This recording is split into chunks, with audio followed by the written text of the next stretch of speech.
नमस्कार प्यारे बच्चों, स्वागत है आपका कक्षा 9 की हिंदी की वर्कशीट नंबर 43 में। आज है दिनांक 12 अक्टूबर 2020। आइए, ये है हमारी आज की कार्यपत्रक।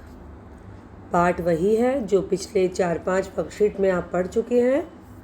प्रेमचंद के फटे जूते, वर्कशीट नंबर 43, तिथि 12 अक्टूबर 2020।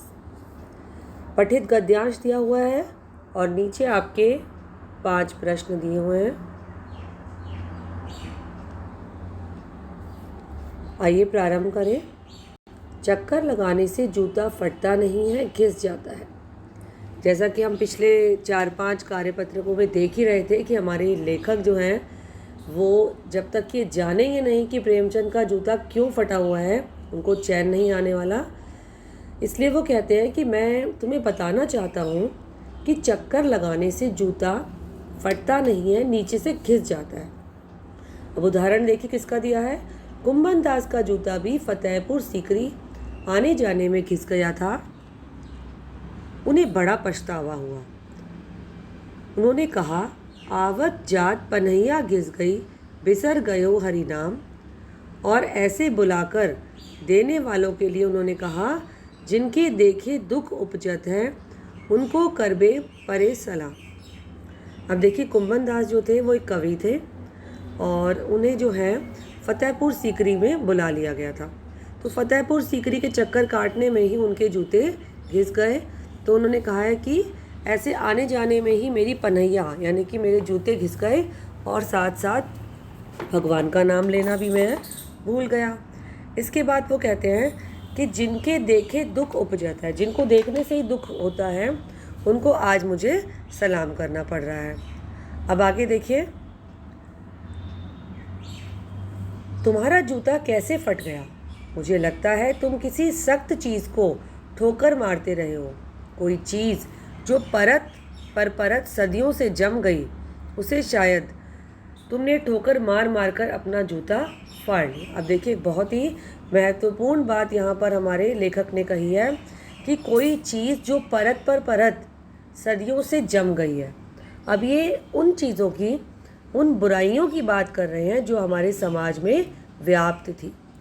अगर आप प्रेमचंद जी का कोई भी उपन्यास, कोई भी कहानी देखेंगे ना, तो उन्होंने कोई काल्पनिक कहानियाँ, कोई काल्पनिक पात्र नहीं लिए हैं। उन्होंने समाज में जो बुराइयां व्याप्त थी उन्हीं का अपने कहानियों में, अपने उपन्यासों में वर्णन किया है। तो शायद ये यही कहना चाहते हैं लेखक कि कोई रूढ़िवादी मान्यताएं, परंपराएं जो बहुत सदियों से हमारे समाज में जड़ें जमा चुकी थी, शायद तुमने उन्हें हटाने का प्रयास किया।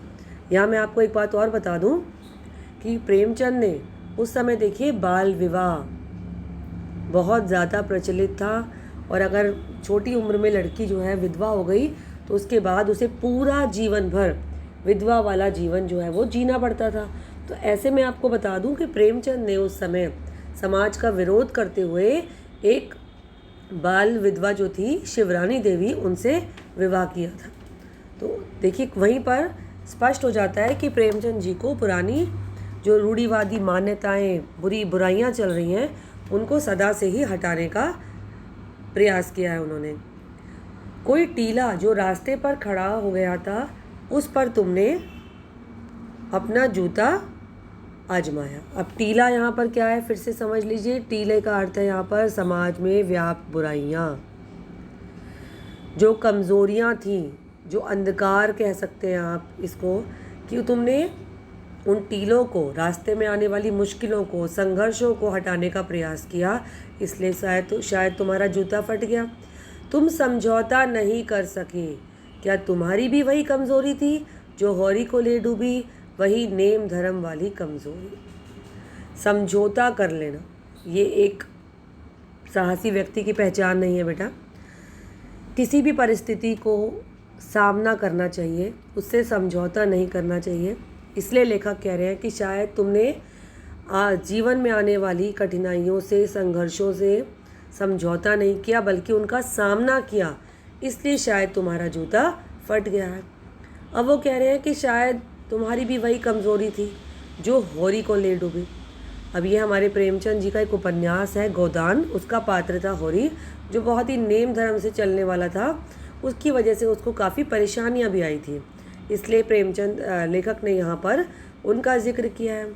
नेम धर्म उसकी भी जंजीर थी, मगर तुम जिस तरह मुस्करा रहे हो उससे वही लगता है कि शायद नेम धर्म तुम्हारा बंधन नहीं था, तुम्हारी मुक्ति थी। तुम्हारी यह पाँव की उंगली मुझे संकेत करती सी लगती है कि जिसे तुम घृणित समझते हो उसकी तरफ हाथ की नहीं पाँव की उंगली से इशारा करते हो। देखिए, आप इसे अपने जीवन में अवलोकन कीजिए इसका, कि आप जिसकी तरफ ऐसे कभी गुस्सा आता है हमें, तो आप ऐसे उसकी तरफ उंगली करते हैं कि तुम तो यहाँ से चले ही जाओ बस। तो यहाँ पर उससे भी एक ऊपर बात कही गई है कि जिसे तुम घृणित समझते हो। अगर प्रेमचंद जैसा व्यक्ति किसी से नफरत करता है, किसी को सही नहीं समझता, अपने योग्य नहीं समझता, तो आप समझ सकते हैं कि वो व्यक्ति किस स्तर का होगा। तो लेखक कह रहे हैं कि जिसकी तरफ जिसे तुम घृणित समझते हो उसे तुम अपने हाथ की उंगली के लायक भी नहीं समझते, तुम उसे अपने पाँव की उंगली से इशारा करके समझाते हो कि तुम कितने जीवन में नीचे गिर चुके हो। तो ये हमारा एक पठित गद्यांश है, इससे संबंधित प्रश्न दिए गए हैं। देखिए, पहला प्रश्न है, फतेहपुर सीकरी आने जाने में किसका जूता घिस गया। ये तो मुझे लगता है बताने की आवश्यकता ही नहीं है, क्योंकि साफ ऊपर लिखा हुआ है कि कुम्मन दास जी का जूता फतेहपुर सीकरी आने जाने में घिस गया। किस चीज़ पर जूते से ठोकर मारने के कारण प्रेमचंद का जूता फट गया था। आइए देखिए, लेखक के अनुसार किसी सख्त चीज़ या टीले पर ठोकर मारने के कारण प्रेमचंद का जूता फट गया था। बहुत ही संक्षिप्त उत्तर लिखे हैं मैंने। कौन सी चीज़ें थी जो सदियों से परत दर परत जमकर समाज में टीले के रूप में निर्मित हो गई है। अब देखिए, बार बार इस पाठ में एक बात मुख्य रूप से कही गई है कि दिखावे की प्रवृत्ति। तो मैंने यहाँ पर इसी उत्तर को लिया। देखिए कि समाज में झूठे दिखावे की परंपराएं सदियों से परत दर परत जमकर टीले के रूप में निर्मित हो गई है। इसके साथ साथ आप लिख सकते हैं कि समाज में जो रूढ़िवादी परंपराएं, बुराइयां व्याप्त थी, वो भी टीले के रूप में यहाँ पर समाज में जम चुकी हैं। चौथा प्रश्न, क्या आपको आज भी समाज में कुछ बुराइयां दिख रही हैं? उन बुराइयों के बारे में लिखिए। स्वयं लिखना है, ये अपने विचार लिखने हैं। तो इसमें हर बच्चे का उत्तर जो है मुझे लगता है हाँ ही होगा, क्योंकि हमें भी समाज में बहुत सी बुराइयां दिख रही हैं। जैसे आप लिख सकते हैं कि समाज में दिखावे की प्रवृत्ति बहुत ज़्यादा है, लोग आज ज़्यादा स्वार्थी, लालची हो गए हैं। और आपने ये भी देखा होगा कि लोग जो हैं वो किसी गलत चीज़ का विरोध नहीं करते, चुपचाप खड़े होकर तमाशा देख रहे हैं, वीडियो बना रहे हैं, सहायता करने को कोई तैयार नहीं है। तो आप इस तरह से उत्तर लिख सकते हैं। लेखक के अनुसार प्रेमचंद किसकी तरफ पैर की उंगली से इशारा करते हैं? लेखक के अनुसार प्रेमचंद उसकी तरफ पैर की उंगली से इशारा करते हैं जिसे वो घृणित समझते हैं, जिसे वो अपने योग्य नहीं समझते हैं। तो बेटा, आशा है आपको ये आज की वर्कशीट समझ आई होगी और आप इसे ठीक से करने का प्रयास कीजिए। और यहाँ पर एक संदेश भी दिया गया है। ये वो संदेश है जो पिछले 6-7 महीनों से हम नियमित रूप से इसका पालन कर रहे हैं। देखिए क्या कह रहे हैं वो, कि नियमित रूप से अपने हाथों को साबुन और पानी से धोएं। ये हम करते ही रहते हैं। आशा है बेटा आज की कार्यपत्रक आपको समझ